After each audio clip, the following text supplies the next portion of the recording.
जीवन का सच्चा प्रेम तो यही है। परीक्षित जी का पद ही कुछ ऐसा होता है जो सम्माननीय है।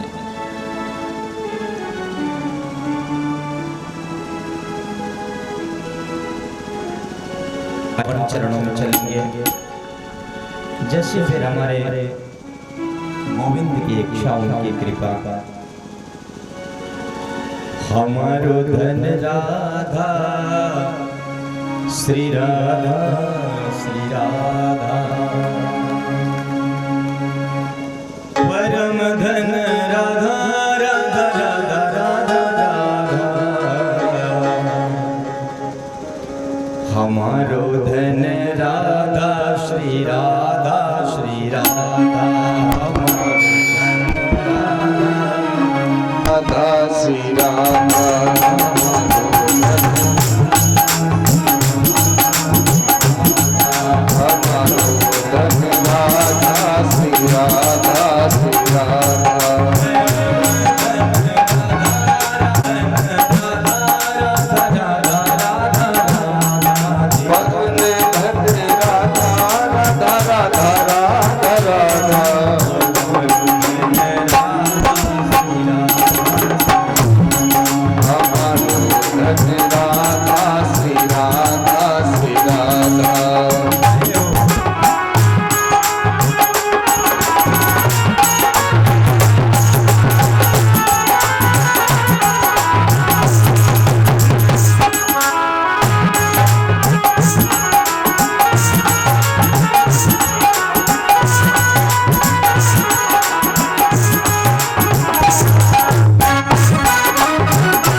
राधा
हेलो श्री राधे श्री राधे राधे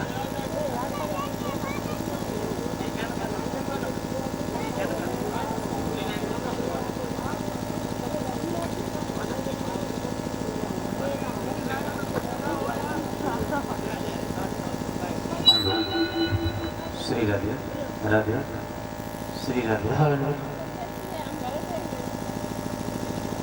हेलो श्री राधे राधे श्री राधे थोड़ा और बढ़ाओ श्री राधे राधे श्री राधे राधे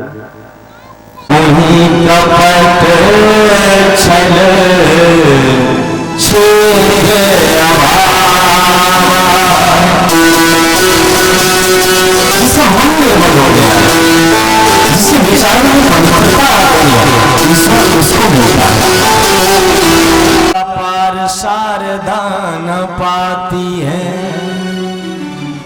शंकर समाधि में ढूंढता भग्नोरुदंडे धृतराष्ट्रपुत्रे।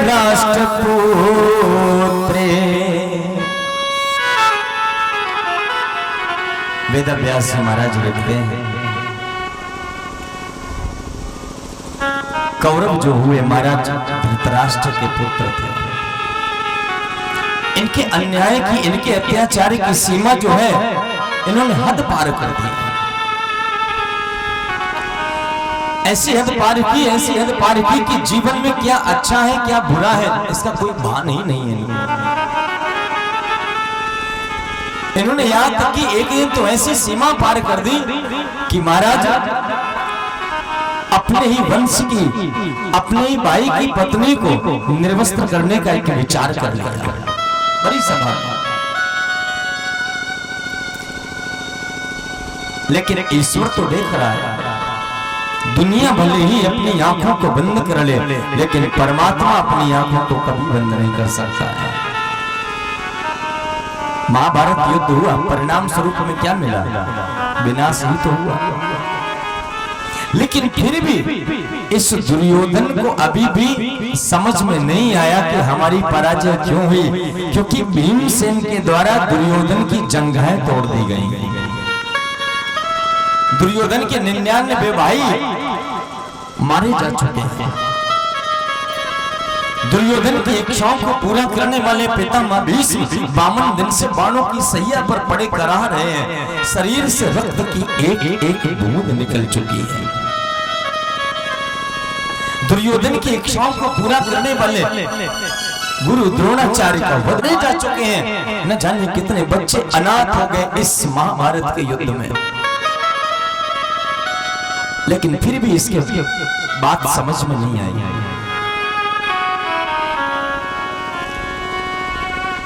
समरभूमि में पड़ा हुआ यह दुर्योधन रो रहा था। इसका एक मित्र है अश्वत्थामा,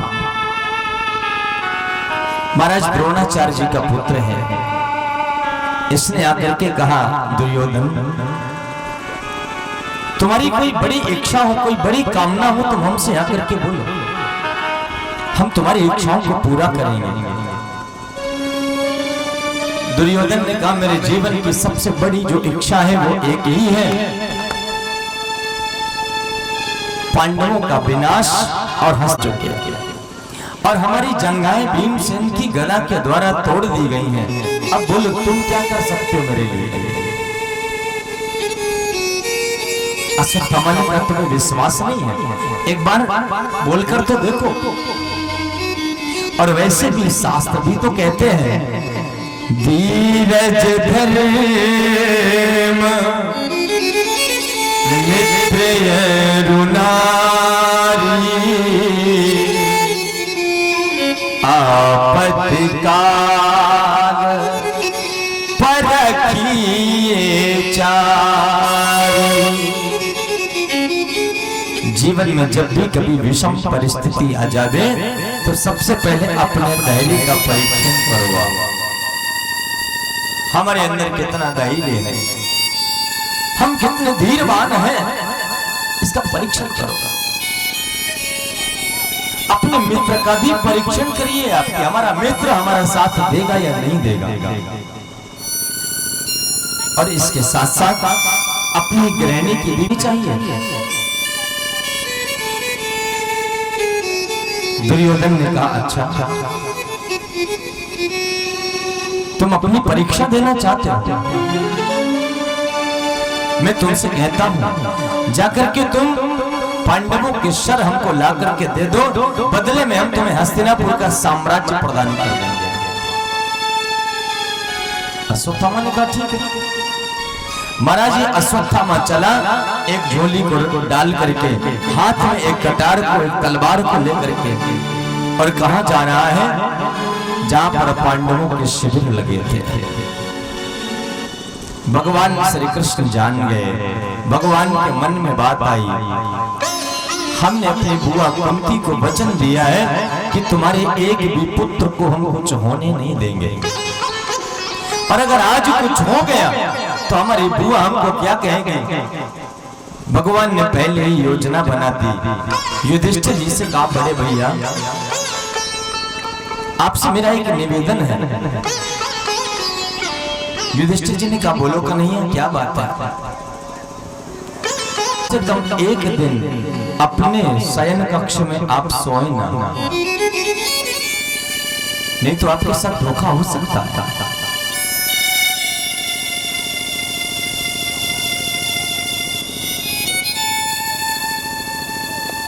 युधिष्ठिर जी ने कहा कन्हैया क्या कहना चाहते हो? भगवान ने कहा बड़े भैया हम केवल यही कहना चाहते हैं, आज रात्रि में हम सत्संग करना चाहते हैं और यहां से दूर चलना पड़ेगा हमें। भगवान श्री कृष्ण ने पांचों पांडवों को, महारानी द्रौपदी को अपने साथ में ले लिया, दूर चले गए शिविरों से सत्संग करने के लिए। इधर से अश्वत्थामा आया और पांडवों के बच्चे जो सो रहे थे, इन बच्चों के उसने तलवार से सर काट लिए, एक के बाद एक के बाद। क्योंकि जो भीम का बेटा है वो भीम की तरह ही दिखता है, जो अर्जुन का बेटा है वो अर्जुन की तरह दिखता है, जो युधिष्ठिर का बेटा है वो युधिष्ठिर की तरह दिखता है। पांडवों के पांचों पुत्रों के सर काट करके झोली में डाल करके ये अश्वत्थामा चल पड़ा। कहां पर? कुरुक्षेत्र के मैदान में, जहां पर वो दुर्योधन पड़ा हुआ है। मध्य रात्रि के बाद जैसे ही प्रभात होने को आया, ब्रह्म मुहूर्त आया, भगवान ने फिर से दिव्य दृष्टि से देखा कि ये अश्वत्थामा चला गया है। ठाकुर जी जब शिविरों की तरफ वापस आए तो महारानी द्रौपदी ने जाकर के जब बच्चों के शिविर में देखा तो जो चादर ओढ़े पड़े थे वो रक्त से लथपथ थे। एक एक चादर को उठा करके देखती है तो धड़ तो पड़े लेकिन सर नहीं थे वहां। महारानी द्रौपदी जोर से चिल्लाई और चिल्ला करके रोते हुए महारानी द्रौपदी ने आवाज लगा दी, केशव ये क्या हो गया? माता शिशुना निधनम सुताना निशम्य घोरम परितप्यमाना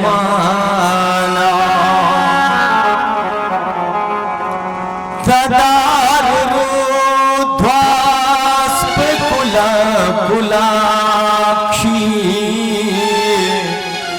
त्वं सान्त्वयन्ना किरीटमाली।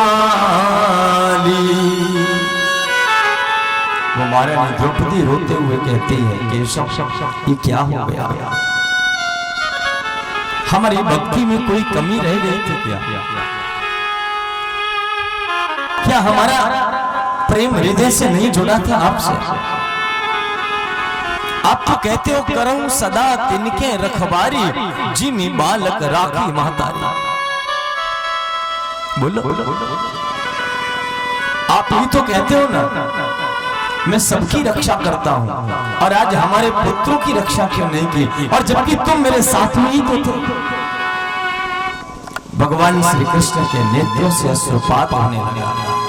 भगवान श्री कृष्ण रोने लग गए। भगवान को रोता देख करके अर्जुन ने प्रतिज्ञा कर ली, देवी द्रौपदी जिसने भी तुम्हारे पुत्रों की हत्या की है, मैं सवेरा होते ही उस हत्यारे को तुम्हारे चरणों में ला करके डाल दूंगा, फिर तुम जो चाहे वो सजा दे देना उसे। अर्जुन रथ पर सवार होने को जैसे ही तैयार हुए, भगवान कृष्ण ने कहा, अर्जुन अपने इस सारथी को नहीं ले चलोगे? अर्जुन ने कहा, केशव ये अपराध हम नहीं करेंगे। अरे एक बार हमने महाभारत के युद्ध में आपको अपने रथ का सारथी बनाया, ये अपराध किया हमने। आप समझते हैं भगवान श्री कृष्ण के अर्जुन से कितने रिश्ते हैं? भगवान श्री कृष्ण के तीन रिश्ते हैं अर्जुन से, और तीनों रिश्ते बड़े खास हैं। पहला रिश्ता भगवान श्री कृष्ण की सगी बुआ के बेटे हैं अर्जुन, महारानी कुंती के भाई हो गए। भगवान श्री कृष्ण के सगे बहनोई भी हैं अर्जुन, क्योंकि सुभद्रा का विवाह किया है अर्जुन के साथ। और भगवान श्री कृष्ण के परम शिष्य भी हैं अर्जुन। गीता में वर्णन आया, शिष्यस्ते हम साधिमाम त्वाम प्रपन्नम, आप मेरे गुरुजी हो और मैं आपका शिष्य हूं। अर्जुन ने कहा, केशव ऐसा अपराध अब हम नहीं करने वाले, हम आपको सारथी नहीं बना सकते अपने रथ का। भगवान ने कहा, अर्जुन अगर तुम हमको नहीं ले चलोगे तो लाला बहुत बड़ा अनर्थ हो जाएगा, और याद रखना अगर अनर्थ हो गया तो हम अपनी बुआ से क्या कहेंगे, हम उसको क्या बताएंगे। भगवान ने अर्जुन के मना करने पर भी रथ की घोड़ों की लगाम को थाम लिया फिर से, और सीधे रथ को मानसरोवर की ओर जैसे ही दौड़ाया। अश्वत्थामा ने जब देखा कि अर्जुन का रथ आ रहा है, तो अश्वत्थामा ने तूणीर से बाण को निकाल करके ब्रह्मास्त्र का अभिमंत्रण किया और धनुष से बाण को छोड़ दिया। अर्जुन को मारने के लिए ब्रह्मास्त्र आ रहा है, और आप सब जानते हैं कि इस दुनिया में मृत्यु से बड़ा कोई भय है ही नहीं। मृत्यु से बड़ा कोई भय है? परीक्षित जी, मरना सबको पड़ेगा। आया है सो जाएगा, राजा रंग फकीर कोई सिंहासन चढ़ चला, कोई बांधे गया जंजीर। इस दुनिया में जो भी आया है उसे जाना ही पड़ेगा। ऐसा एक भी व्यक्ति इस दुनिया में नहीं है जिसे जाना ना पड़े, सबको जाना पड़ेगा। लेकिन लोग डरते रहते हैं मरने से। ईश्वर से आप मेरे भाई बहन कुछ मांगो या ना मांगो, इतना जरूर मांग लेना, गोविंद हमारी मृत्यु को आप सुखद बना देना, हमारी मृत्यु को आप सरल बना देना, और कुछ करना या ना करना। क्योंकि जितना दुख मरने में होता है इतना दुख किसी चीज में नहीं है। जितना कष्ट मरने के समय होता है, जन्मत मरत दुसह दुख होई। जीव को जन्म लेने में और जीव को दुनिया छोड़ने में जितना बड़ा दुख होता है, इतना बड़ा दुख, इतना कष्ट फिर होता ही नहीं पूरे जीवन। जो ही अश्वत्थामा ने ब्रह्मास्त्र का प्रयोग किया ही था, अर्जुन के मुख से अनायास आवाज निकल पड़ी, कृष्ण कृष्ण महाबाहो भगवान भयंकरा, त्वमेको दह्यमाना अपवर्गोषि संसृते। एक एक शब्द को श्रवण करें। कृष्ण कृष्ण महाबाहो भगवानां भयंकरा। हे लंबी भुजाओं वाले कृष्ण, हे भक्तों के भयंकर कष्टों को दूर करने वाले कृष्ण, हे संपूर्ण ब्रह्मांड की रक्षा करने वाले कृष्ण, आज इस अर्जुन की रक्षा करो। तो मेरे को दह्यमाना नाम अपवर्गोषि संसरते। ये ब्रह्मास्त्र जो चला आ रहा है ना, ये ब्रह्मास्त्र अभी हमको जला करके भस्म कर देगा। दह्यमाना नाम अभी जला देगा हमको। आप कुछ करो ना। भगवान थोड़े से मुस्कुराए।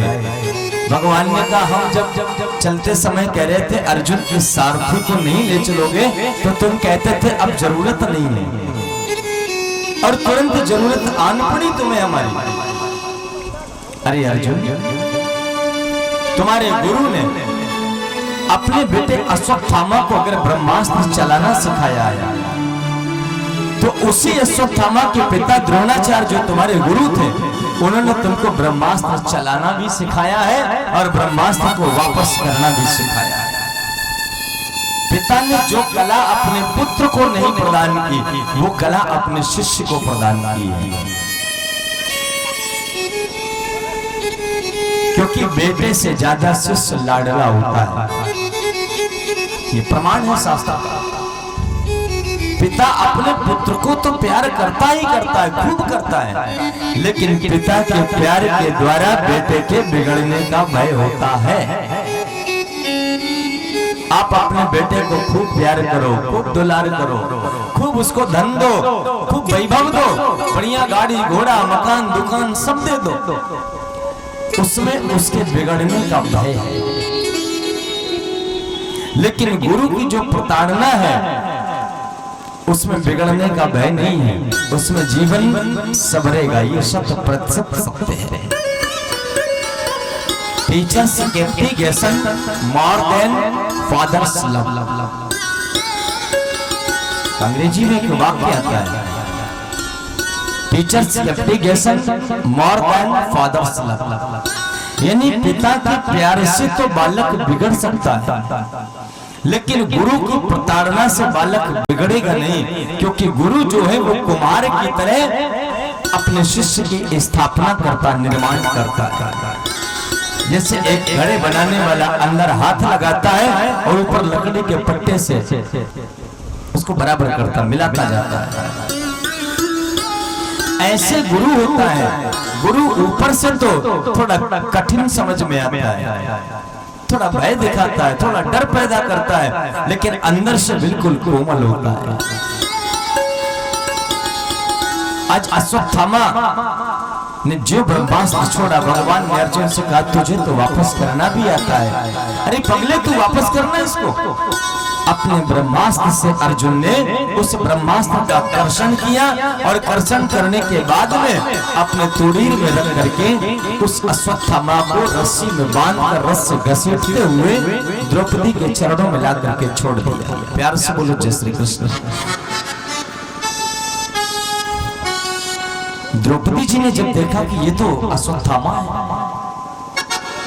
और ये वही अश्वत्थामा हमारे गुरु जी का बेटा है, अश्वत्थामा ने जो ही द्रौपदी को देखा रोने लग गया। आपने सुना है, आप सब जानते हैं कि द्रौपदी के 5 पति हैं, सब लोग जानते हैं।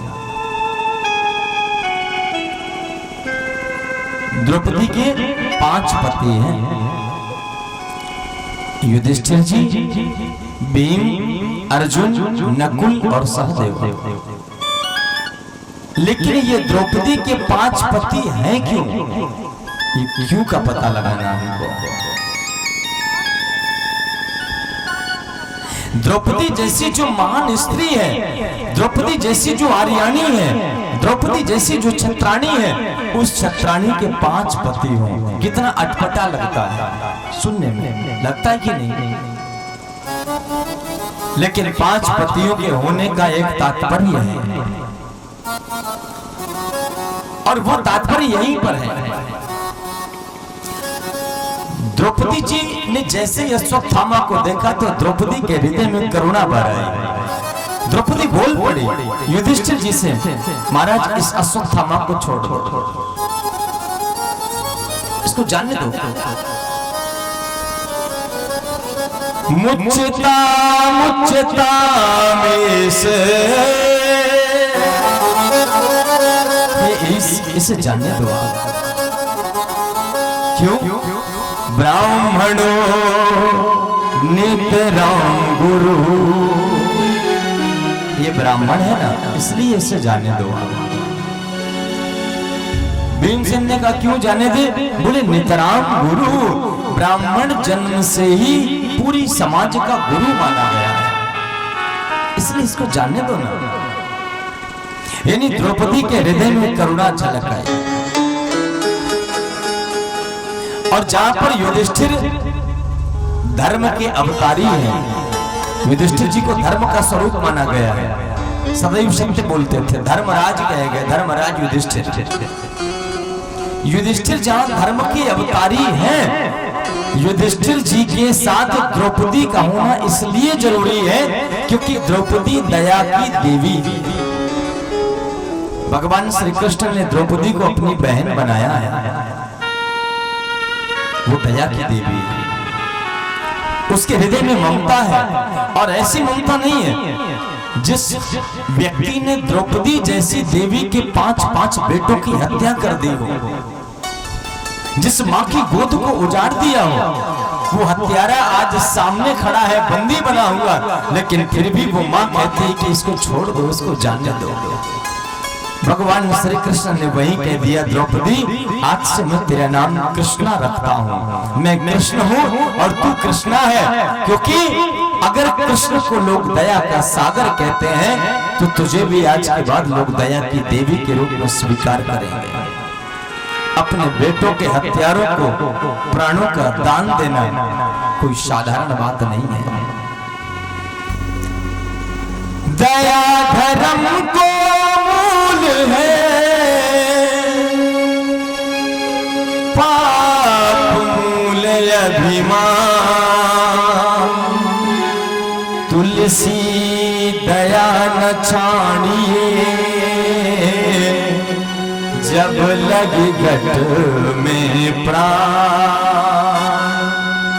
दया धर्म का मूल है,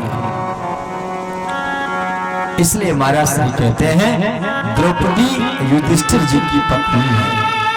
क्योंकि युधिष्ठिर धर्म के अवतारी हैं और उस धर्म का मूल जो है वो द्रौपदी है, क्योंकि वो दया की देवी है। भीम बलवान है, अगर कोई व्यक्ति बहुत बलवान हो और उसके हृदय में दया नहीं है समाज के प्रति, तो उसके बल का क्या फायदा है? कोई फायदा है बल का? इसलिए भीम के पास भी द्रौपदी है, क्योंकि भीम अगर बलवान है तो बल के साथ दया का होना बहुत जरूरी है, नहीं तो वो बल समाज के लिए विनाशक सिद्ध हो जाएगा। बल राम जी में भी था और बल राजा रावण में भी था, लेकिन रावण का बल विनाशक सिद्ध हुआ और राम जी का बल सार्थक सिद्ध हुआ, क्योंकि राम जी के बल के साथ साथ दया है और रावण के बल में दया नहीं थी। इसलिए अर्जुन जहां ज्ञानी है, द्रौपदी अर्जुन की भी इसलिए पत्नी है क्योंकि आप ज्ञानी कितने ही बड़े हो जाएं दुनिया में, अगर आपके ज्ञान के भंडार में कहीं दया जैसी वस्तु नहीं है तो आपके ज्ञान से कोई लाभान्वित नहीं हो सकता है, किसी को कोई फायदा नहीं हो सकता है, आप ज्ञानी चाहे जितने बड़े बड़े रहो। इसलिए द्रौपदी अर्जुन की पत्नी है। नकुल जहां रूपवान है, सुंदर है, नकुल के साथ में भी द्रौपदी है, क्योंकि सुंदरता के साथ भी दया का होना बहुत जरूरी है, नहीं वो सुंदरता दूसरे को ठेस ही पहुंचाती रहेगी पूरे जीवन। इसलिए द्रौपदी नकुल के साथ में भी है। सहदेव के पास भी द्रौपदी इसीलिए है क्योंकि सहदेव गणितज्ञ है, ज्ञानी है, विज्ञानी है, और वैज्ञानिक के हृदय में अगर दया नहीं है तो काहे का वैज्ञानिक, क्या फायदा समाज को उसकी वैज्ञानिकता का? इसलिए द्रौपदी जी इनके पास में भी है। प्यार से बोलो जय श्री कृष्ण। द्रौपदी जी ने जब बार बार कहा मुच्यताम इसे छोड़ दो, इसे जाने दो, ये ब्राह्मण है, ये जगत का गुरु है, भगवान ने कहा द्रौपदी सही कहती है, इसको जानने दो। ब्रह्म बंधुर न हंतव्या, भीमसेन ने कहा बात तो तुम्हारी ठीक है, इसको जानने दो, लेकिन आतताई बधारना उसका क्या? आपने ये तो कह दिया कि ब्राह्मण बालक की हत्या नहीं करनी चाहिए, लेकिन जो आतताई हो उसको छोड़ा भी तो नहीं जाना चाहिए। अगर आज उसने अपराध किया है और आपने ऐसे ही छोड़ दिया तो कल दूसरा अपराध करेगा, कल फिर छोड़ दिया गया, परसों तीसरा अपराध करेगा। थोड़ी बहुत सजा तो मिलनी चाहिए। भगवान श्री कृष्ण ने कहा इसके ललाट का भेदन करके इसके मस्तिष्क में एक दिव्य मणि है, उस मणि को ही निकाल लिया जाए, जिससे ये श्रीहीन हो जाएगा, तेजहीन हो जाएगा, और उसके बाद इसको छोड़ दो, प्राणों का इसको अभय दान दे देना। मस्तिष्क का भेदन किया गया और वो अश्वत्थामा आज पागलों की भांति जब चला, मन में विचार आ गया और विचार ऐसा आया कि जो विचार विकार बनकर के उत्पन्न हो गया। चलते रास्ते में सोचने लगा, महाभारत के युद्ध में जब हमने अभिमन्यु का वध किया तो किसी ने हमसे कहा था कि वो अभिमन्यु की पत्नी जो उत्तरा है वो गर्भवती है, और अब तो वो बालक उत्पन्न होने वाला भी होगा, अब मैं इसके बालक का ही वध कर दूंगा। एक पुनः ब्रह्मास्त्र लिया और ब्रह्मास्त्र लेकर के उत्तरा के गर्भ में छोड़ दिया, और जैसे उत्तरा के गर्भ में ब्रह्मास्त्र का प्रहार किया ही था, उत्तरा भगवान के पास आकर के चरणों में गिर गई और आकर के कहती है, उत्तरा महाराज जी हमारी रक्षा करो, हमारे प्राणों की रक्षा करो आप। पाहि पाहि महायोगिनी देव देव जगतपते नान्यं त्वद्भयं पश्ये यत्र मृत्यु परस्परम, एक ऐसा वाक्य बोल दिया जिस वाक्य ने भगवान को भी मजबूर कर दिया रोने पर। पाहि पाहि महायोगिन, हे महायोगी हम आपकी शरण में, हमारी रक्षा। और केशव यदि हमारी रक्षा ना भी हो पाए तो कोई बात नहीं, लेकिन हमारे गर्भ में जो पलने वाला बालक है, जो शिशु है, इसकी रक्षा कर लेना। और नहीं तो आप मुरलीधर याद रखना, इस पूरे कुरुवंश में पितृ पक्षों में कोई जल का तर्पण करने वाला भी अब बचा नहीं है। केवल जल का तर्पण अगर कोई करेगा तो मेरे गर्भ में पलने वाला जो बालक है, पूरे कुरुवंश में एक भी बालक अब नहीं बचा है। भगवान ने जब उत्तरा के मुख से इस बात को सुना तो भगवान रोने लग गए और अश्वत्थामा से कह दिया, अश्वत्थामा तू इतना बड़ा आतताई हो गया। अरे जिस बालक ने भी दुनिया देखी नहीं, जो माँ के गर्भ में पल रहा है, उस बालक ने तेरा क्या बिगाड़ा? तू उसे मारने का प्रयास कर रहा है। लेकिन कृष्ण के होते हुए कोई किसी का कुछ नहीं कर सकता है। भगवान ने छोटा सा स्वरूप बनाया, उत्तरा के गर्भ में प्रवेश कर गए और कौमुदी नाम की गदा को इतने जोर से घुमाया, इतने जोर से घुमाया कि महाराज वो ब्रह्मास्त्र वापस हो गया। भगवान का दर्शन करके प्रणाम करके वापस चला गया। मारने वाला है भगवान, बचाने वाला है भगवान। मारने वाला है भगवान, बचाने वाला है भगवान। बाल न बाका उसका होता, जिसका रक्षक दयालु।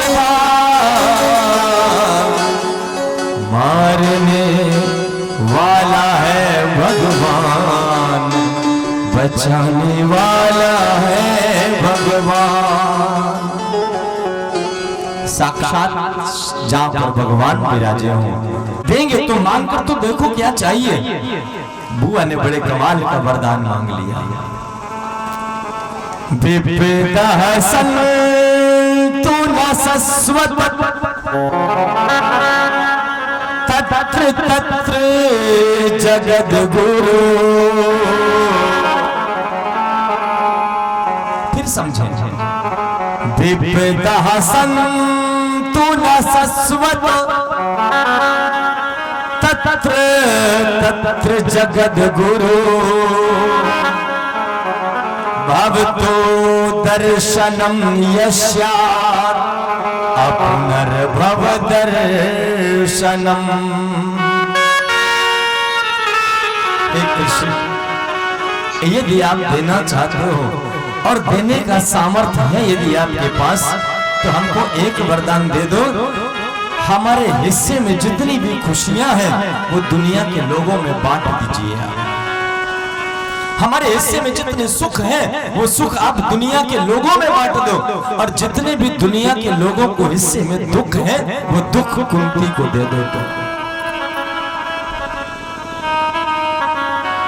भगवान के नेत्र सजल हो गए। बुआ, दुख भोगते भोगते कभी तेरा पेट नहीं भरता।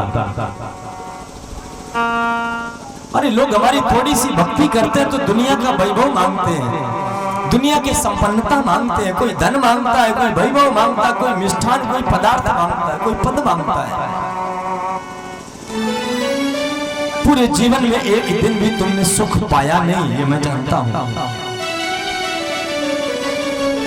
महाराज सूरसेन की तुम लाडली पुत्री थी, हमारे पिता की सगी बहन हो तुम।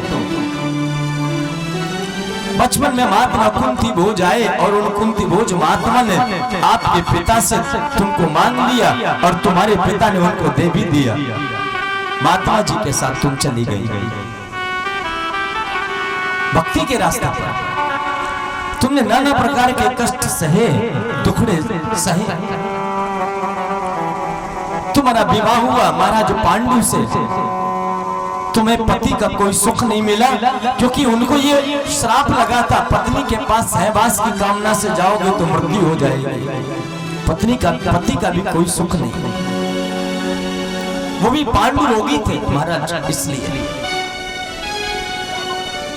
और तीसरा, जब तुम्हारे बेटे थोड़े से बड़े हुए, क्योंकि ऋषि दुर्वासा ने तुमको जो मंत्र दिए थे, उन मंत्रों के प्रभाव से एक एक देवता ने अपने अंश को तुम्हारा पुत्र बना करके भेज दिया। तो तुम्हारे उन बेटों को वो कौरव 100 भाई रोज मारने के नाना प्रकार के प्रयास करते थे। तुमने एक भी दिन सुख तो पाया नहीं, दुख ही दुख झेला तुमने। और आज भी जब मांगने की बारी आई तो तुमने फिर दुख मांग लिया हमसे। कभी दुख भोगते भोगते तुम्हारा पेट नहीं भरता। कुंती ने कहा, प्रभु हमने माना कि आप हमारे भाई के बेटे हो, हमारे सगे भतीजे हो, लेकिन आखिर हो तो तुम ईश्वर। हमारे भाई ने पुण्य किए थे कि तुम बेटे बनकर के आ गए, हमारे परिवार का तुमने गौरव बढ़ा दिया, लेकिन तुम हो तो ईश्वर। और जानते हो कृष्ण, सुख जब जीवन में आते हैं तो इंसान तुम्हें भूल जाता है।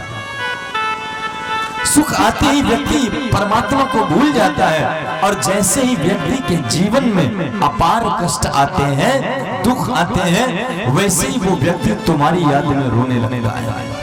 भगवान ने कहा, बुआ ये बात तो सही है। कुंती कहती, इसीलिए हमने आपसे ये वरदान मांगा है कि हमारे हिस्से में जितने सुख हैं वो दुनिया के लोगों में बांट दो, और दुनिया के लोगों के हिस्से में जो दुख है वो कुंती को दे दो। क्यों? सुख के माथे सिल पर ही जो हर हृदय से जाए, बलिहारी बात दुख की जो पल पल नाम रटाए। कबीरदास जी महाराज कहते हैं, सुख के माथे सिल पर ही, उस सुख के मत्थे पर पत्थर पड़ जावे जो सुख जीवन में आते ही भगवान से दूर कर देता है, और उस दुख की हम बलिहारी जाती है जो दुख जीवन में आते ही आते ईश्वर से हमको जोड़ देता है, धर्म के रास्ते पर चलना सिखा देता है। इसलिए केशव अगर कुछ देना चाहते हो तो एक चीज दे दो। भगवान ने कहा, बुआ बोलो ना, इतना तो करना स्वामी, इतना तो करना स्वामी, जब प्राण तन से निकले, इतना तो करना स्वामी,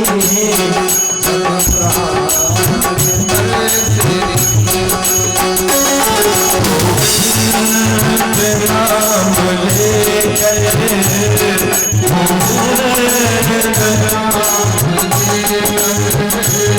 मेरे प्राण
जब प्राण तन से निकले, हे गोविंद, आपसे हम वैभव की कामना नहीं कर सकते, आपसे हम पदार्थों के आस्वादन की कोई कामना नहीं कर सकते। एक कामना है केवल हमारी जब मृत्यु का समय आवे तो हमारी मृत्यु को आप सरल बना देना, बस उसको सुखद बना देना। क्योंकि जीव जब इस दुनिया को छोड़ करके जाता है ना, तो कहते हैं 1000 पहाड़ी वो काले वाले बिच्छू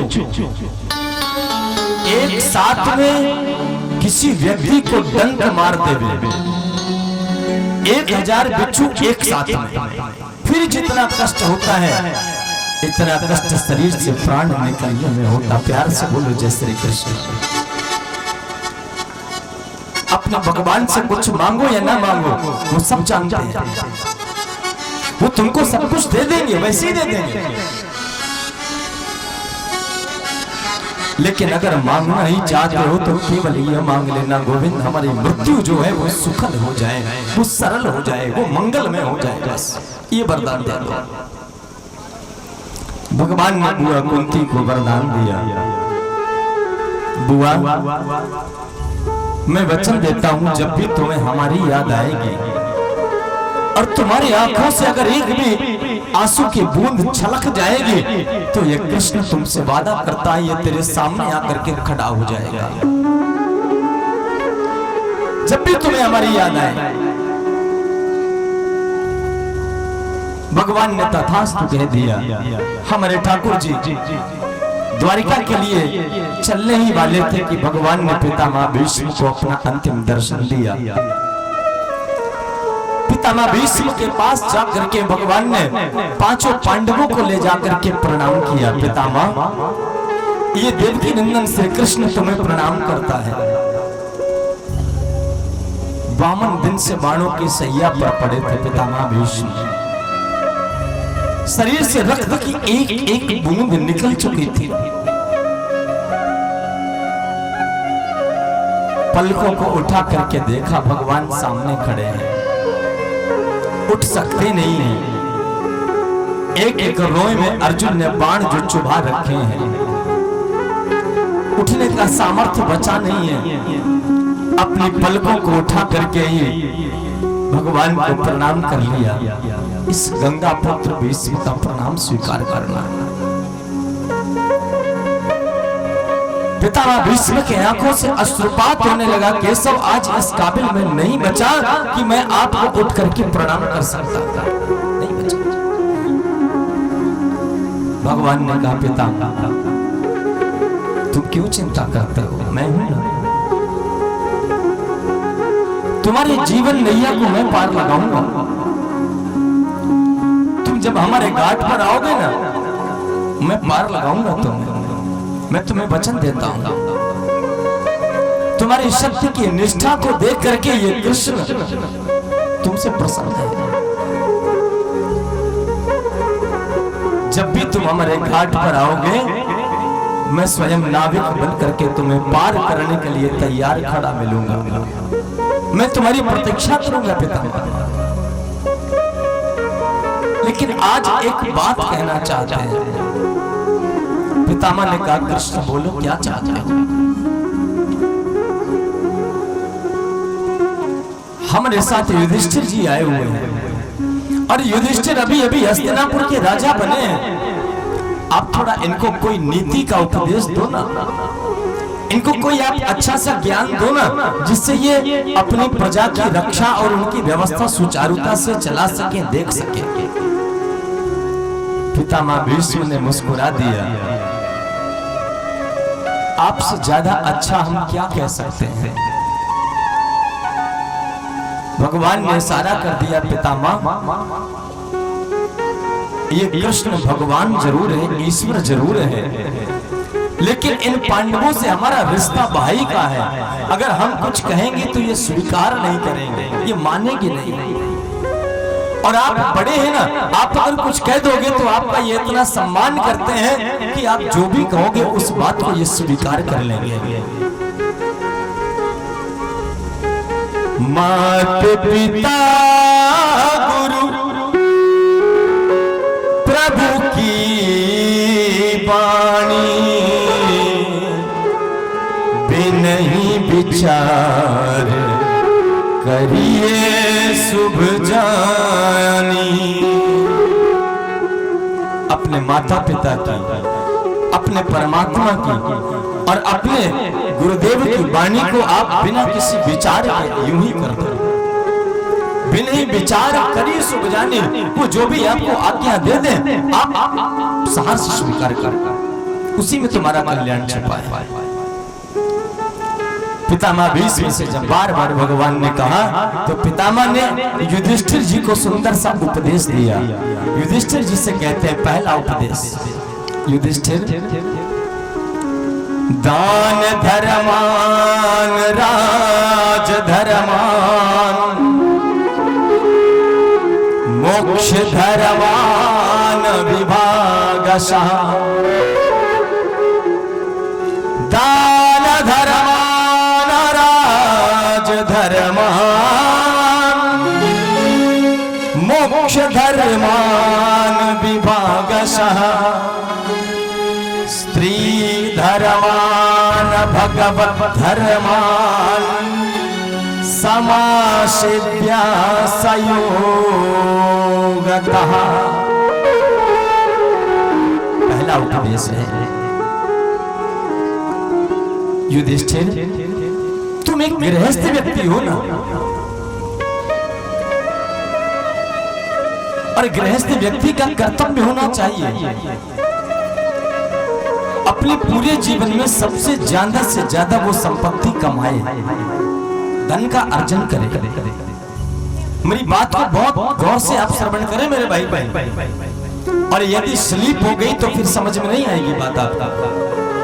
हाँ, पूरी कथा निकल जाएगी, समझ में नहीं आ सकती। पितामह भीष्म ने पहला उपदेश क्या दिया, दान धर्मान। युधिष्ठिर, तुम एक गृहस्थ व्यक्ति हो ना, और गृहस्थ व्यक्ति का एक कर्तव्य है, उसका मूलभूत कर्तव्य क्या है, वो अधिक से अधिक संपत्ति को कमावे, खूब धन कमाए। कभी कभी लोगों के मन में बात आ जाती है कि भागवत कथा सुनने जाएंगे तो कथा में कहीं महाराज ऐसा न बोल दे कि संपत्ति को मत कमाइए। ऐसा नहीं है, हमारी भागवत जी ने ऐसा नहीं कहा है किसी से कि आप संपत्ति मत कमाइए, आप धन का अर्जन मत करिए, ऐसा नहीं लिखा है। पितामह भीष्म कहते हैं युधिष्ठिर को लक्ष्य करके, युधिष्ठिर तुम गृहस्थ व्यक्ति हो, पहला कर्तव्य होना चाहिए तुम अधिक से अधिक संपत्ति को कमाओ, धन को जोड़ो और अपने द्वारा जोड़े हुए धर्म का, उस धन का आकलन करो। हम एक वर्ष में इतना कमा लेते हैं, इतनी बचत करते हैं, उसका 10वां अंश आप धर्म के कार्यों में बिना कुछ सोचे समझे खर्च कर दो। बिना कुछ सोचे समझे उस अपने 10वें अंश को आप लगा दीजिए, यानी उसका 10% आप खर्च कर दो धर्म के कार्यों में। युधिष्ठिर, अगर तुम ऐसा नहीं करते हो तो तुम्हारी आने वाली जो पीढ़ी है वो पीढ़ी की बुद्धि विकृत हो जाएगी, और तुम्हारी आने वाली जो पीढ़ी है ना वो धर्म के रास्ते को छोड़ देगी, वो सब दुराचारी के रास्ते पर चलने लगेंगे, वो सब अत्याचारी बन जाएंगे। और युधिष्ठिर, इस प्रकृति का नियम है, आपको यदि ईश्वर ने कुछ दिया है तो आप अपनी सामर्थ्य के अनुसार दान करो। दान किए धन ना घटे जो सहाय रघुवीर। मेरे भाई बहन, इस प्रकृति का ये नियम है, ये सिद्धांत है। आप जिसमें इस प्रकृति में, इस संसार में जो भी डाल दोगे वो आपको 10 गुना होकर के मिलेगा। ये मैं निश्चय पूर्वक आपको अपनी व्यासपीठ से कह सकता हूँ। प्यार से बोलो जय श्री कृष्ण। नहीं, अब इतना प्यार से भी नहीं बोलना कि आपकी आवाज यहाँ तक ना पाए। थोड़ा क्रोध में बोलो जय श्री कृष्ण, तो ठीक है, बन गई बात। आपके प्यार से आपका क्रोध ज्यादा अच्छा है, ऐसे बोलो।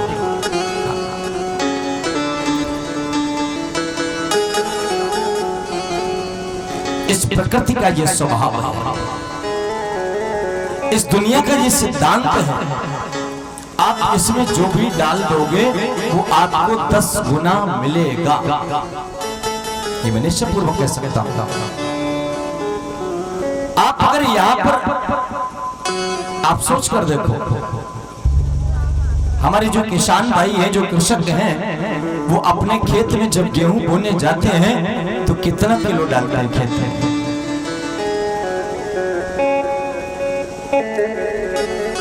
30 किलो, 25 किलो, कितना डालते हैं?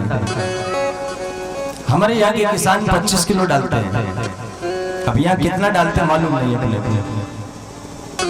40 किलो। यहाँ का बीघा बड़ा है, 20 बिस्वा का है। अच्छा, डिसमिल चलता होगा। 40 किलो डालता है। एक किसान जब खेत में गेहूं बोने जाता है और वो 40 किलो बीज डालता है, सोचो आप। लेकिन जब गेहूं को आप काटने जाते हैं उस फसल को, तो उसमें उत्पादन कितना होता है? 40 किलो, 10 कुंटल। इस प्रकृति का सिद्धांत है, मूलभूत उसका ये एक फैक्टर है। आप इसमें जितना डाल दोगे आपको 10 गुना अधिक मिलेगा। जैसे किसान 40 किलो गेहूं छोड़ता है और 10 कुंटल उत्पादन लेता है, ऐसे सोच कर देखो। इस प्रकृति में अगर आप दान करने में आप धन का दान करते हो तो आपको 10 गुना ज्यादा धन मिलेगा। आप वस्त्र का दान करते हो आपको वस्त्र मिलेंगे। आप सोने का दान करते हो, सुवर्ण दान करते हो, आपको 10 गुना ज्यादा सुवर्ण मिलेगा। और आप किसी को गाली का दान करते हो तो 10 गुना ज्यादा वो भी मिलने वाली है। जोर से बोलो जय श्री कृष्ण। अब सोचना आपको है कि आप किन किन वस्तुओं का दान करना चाहते हो, पहले वाली या बाद वाली, ये अपने ऊपर है। पितामह भीष्म कहते युधिष्ठिर, दान धर्म। आपको यदि ईश्वर ने दिया है तो आप दान करो और अपनी सामर्थ्य के अनुसार दान करो। धर्म का कार्य है, सनातन का कार्य है। आप बिना कुछ सोचे समझे दान करो, आपके घर में धन बढ़ता रहेगा, बढ़ता रहेगा। ये मैं निश्चय पूर्वक आपसे कह सकता हूं। हमारे गुरुजी कहा करते थे, आप कभी नदी के किनारे जाकर के बैठो, नदी में बहते हुए जल को आप देखो कि पीछे से यह पानी क्यों आ रहा है, आपको उत्तर मिल जाएगा। वही पानी पीछे से नदी में इसलिए आ रहा है क्योंकि नदी में पीछे से आने वाला पानी आगे बहता चला जा रहा है, इसलिए। और अगर उस पानी को आप रोकने का प्रयास कर दो, बीच में रोक दो, स्टॉप कर दो आप पानी को, तो पीछे से आना बंद हो जाएगा। यही स्थिति जीवन में धन की है।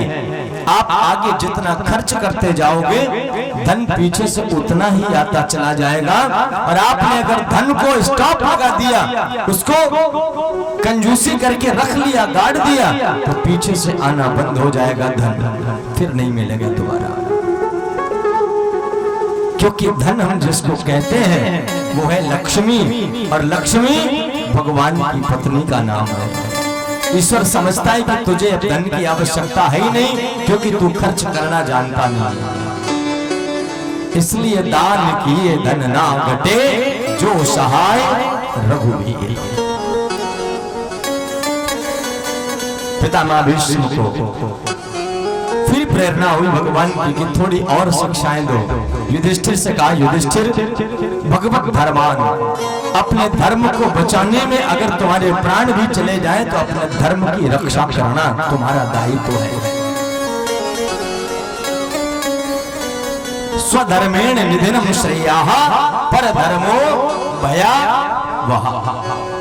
अपने धर्म में अगर मरना भी पड़े हमें तो श्रेष्ठ है, कल्याणकारी है, लेकिन दूसरे के धर्म में मिल करके अगर प्राण छोड़ेंगे हम तो हमारे लिए सबसे बड़ी भयानक और दुर्दांत मृत्यु होगी यही। इसलिए मृत्यु को सरल बनाना है तो भागवत कथा का आश्रय लेना ही पड़ेगा। सारे धर्मों का स्त्री धर्मान, भगवत धर्मान। और युधिष्ठिर, कहीं अगर स्त्री की आबरू की बात आ जाए, लज्जा की बात आ जाए, तो स्त्री की मर्यादा की सुरक्षा करना एक राजा का दायित्व है। ये भी ध्यान रखना परीक्षित, ये भी ध्यान रखना युधिष्ठिर। प्राण भले ही चले जाएं, लेकिन स्त्री के आबरू की रक्षा करना तुम्हारा दायित्व है। नारियों का सम्मान करना, उनके सम्मान की रक्षा करना एक पुरुष का कर्तव्य है युधिष्ठिर। द्रौपदी जी ने जब सुना तो द्रौपदी हंसने लगी जोर से, और जोर से जब हंसी द्रौपदी तो पितामह भीष्म ने पूछ दिया, बेटी तुम क्यों हंस रही हो? द्रौपदी ने कहा, नहीं नहीं पितामह कोई बात नहीं। बोले नहीं बताऊं तो सही, क्यों हंसी तुम? जहाँ पर पितामह भीष्म बोलते थे वहां पर पूरे कुरुवंश में किसी की ये हिम्मत नहीं थी कि पितामह भीष्म के सामने कोई मुस्कुरा दे, और तुमने तो ठाका मार करके हंस दिया। बोलो ना कारण क्या है? द्रौपदी ने अपने को संभालते हुए कहा, पितामह अगर बहुत बुरा न लगे तो एक बात पूछे। भीष्म ने कहा, बोलो क्या बात? द्रौपदी जी ने कहा, अभी अभी आपने कहा कि स्त्री के सम्मान की रक्षा करना, उसकी आबरू की रक्षा करना एक पुरुष का दायित्व है, लेकिन वो दिन हम आज भी नहीं भूले हैं जब पूरी समाज में हमारे वस्त्रों का हरण किया जा रहा था, और मैं आपसे भी कह रही थी पितामह हमारी रक्षा करो, और आप भी उस समाज में बैठे थे और अपने सर को तुमने नीचा कर लिया था। आज आप युधिष्ठिर जी से कहते हो स्त्री के सम्मान के लिए प्राण भी चले जाए तो कोई परवाह न करना, लेकिन वो दिन और ये वेदांत का दर्शन ये विपरीत है ना। पितामह भीष्म के आंसू आ गए, बेटी तुमने ये क्या कह दिया? मैं उस दिन भी बोलना चाहता था, मैंने बोलने का प्रयास भी किया, लेकिन तुम्हारा भाई जिसको तुम कृष्ण कहती हो वो सामने खड़ा है, इससे पूछ लो, इसने हमें बोलने नहीं दिया उस दिन। और नहीं पितामह भीष्म अगर कह देते खबरदार दुर्योधन, तो पूरी राज्यसभा में किसी की हिम्मत नहीं थी कि तुम्हारे ऊपर आप उठा करके भी तुमको कोई देख लेता। द्रौपदी जी ने जब भगवान की तरफ देखा, द्वारिकाधीश भीष्म जी ने क्या बोला? पितामह भीष्म की बातों को सुन करके भगवान श्री कृष्ण ने अपने सर को हिला दिया, हाँ बहन ये मेरी ही इच्छा थी। क्यों? तुम्हारी क्यों इच्छा थी? परित्राणाय साधूनां विनाशाय च दुष्कृतां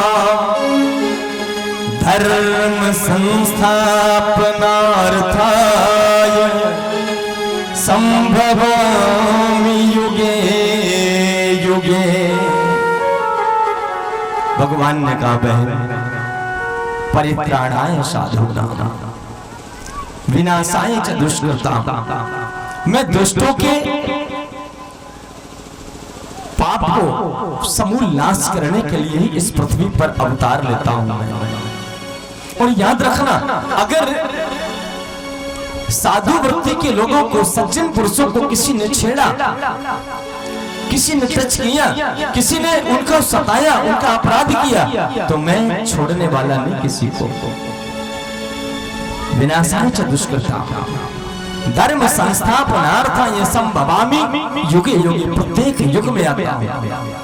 अब द्रौपदी जी के ये बात समझ में आ गई कि पितामह भीष्म जो कह रहे हैं वो बिल्कुल यथार्थ कह रहे हैं। पितामह ने कहा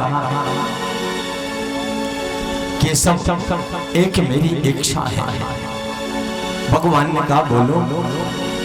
आपकी तो प्रत्येक इच्छाओं की पूर्ति करना हमारा दायित्व है ना, बोलो ना। पितामह भीष्म ने कहा कि सब हमारी बेटी से आप विवाह कर लो। अर्जुन ने सुना पितामह भीष्म कहते हमारी बेटी से विवाह कर लो। युधिष्ठिर जी भी अब पितामह भीष्म की तरफ देख रहे हैं। अर्जुन की मीठी तकरार हो जाती थी पितामह से, दादा आज तक बताया नहीं